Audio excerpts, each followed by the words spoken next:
Lender exposure, the total exposure of a single lender across all borrowers on all P2P platforms is capped at 50 lakh. तो loan दे रहा है maximum 50 lakh तक दे सकता है.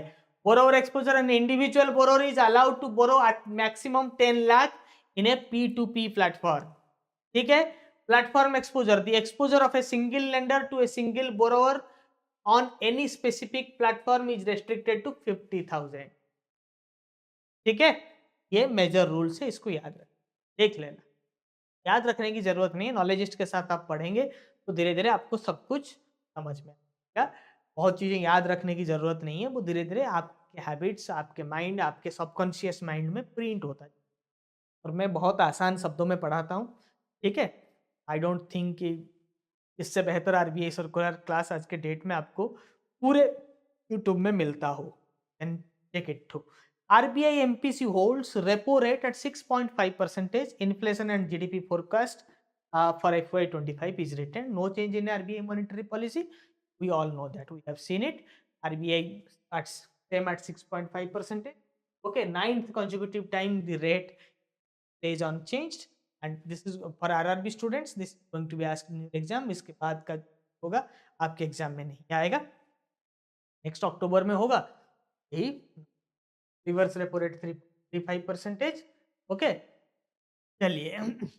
RBI extends interest equalisation scheme for MSME exporters. MSME जब export lending होता है, export में कई cases promote exports, interest rates in export loan is always higher, but RBI gives and government of India gives a interest subvention like it is given to is interest equalization. वो आपके जो interest को equalise कर देता है normal rate की तरह, normal loan.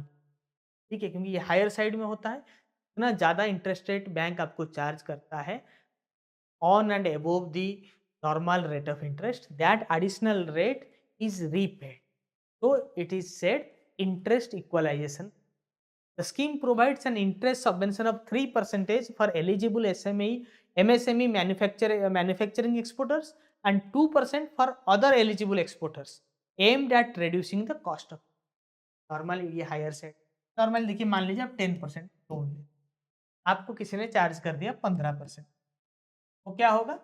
15% से आपको 3% कम मिल. अगर आप MSME मैन्युफैक्चरर एक्सपोर्टर, अगर ट्रेडिंग एक्सपोर्टर हो, किसी से खरीद के सेल कर रहे हो, बाहर भेज रहे हो, तो आपको मैक्सिमम 2% इंटरेस्ट सबवेंशन या फिर आपको इंटरेस्ट में. ठीक है. Is effective from 1 July 2024. Is for MSME exporters.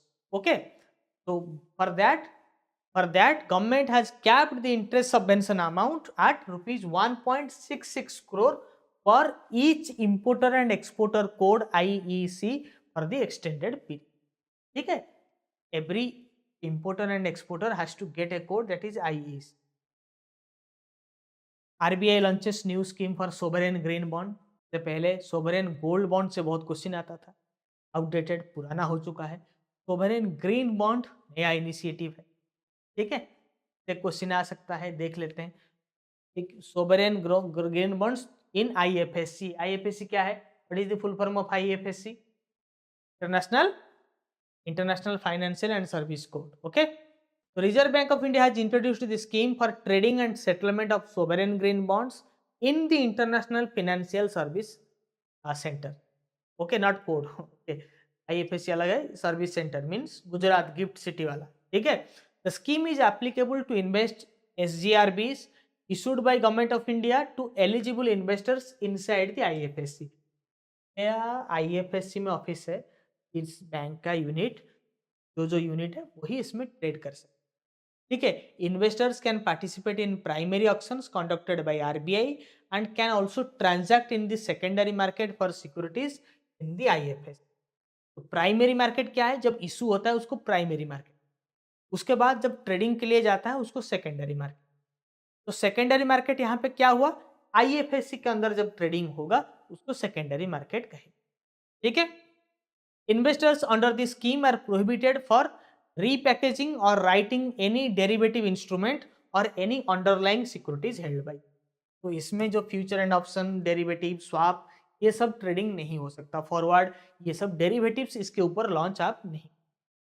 ठीक है, और इसके ऊपर रेपो ट्रांजैक्शन भी नहीं हो सकता। Okay, investors are eligible to participate in domestic market are not allowed to shift securities between their onshore gilt or demat account, मतलब फॉरेन को इसको फॉरेन अकाउंट में इसको आप ट्रांसफर नहीं कर सकते, ताकि मतलब आप बाहर जो pass away the money from India to abroad, इसके थ्रू आप कर नहीं सकते। अगर आप आईएफएससी में सिर्फ बाहर, मतलब आईएफएससी तक ही ये सीमित है, आईएफएससी के बाहर आप ले जा नहीं सकते। Eligible IFSC banking units can not participate in primary auctions but can engage in secondary market, वो पार्टिसिपेट नहीं कर सकते। कस्टमर्स परचेज करेंगे सेकेंडरी यूनिट में, सेकेंडरी मार्केट में, आईएफएससी में बाय और सेल होगा। ओके, चलिए, if you are a public sector banker and eligible for promotions this year, then you have landed at the right channel. In last 3 years, we have produced more than 5,000 results in bank promotions exams, starting from Reserve Bank of India to SBI, PNB to IDBI Bank, Punjab and Sindh Bank to Bank of Baroda, Indian Bank to Central Bank of India, in all public sector banks. We have a dedicated course for you, and higher the scale, greater the content is. So don't miss out this opportunity to grab your promotional aspirations this year. Visit our website, check out the links in description, or WhatsApp us at the given number to connect with us. Stay prepared and wish you success this year.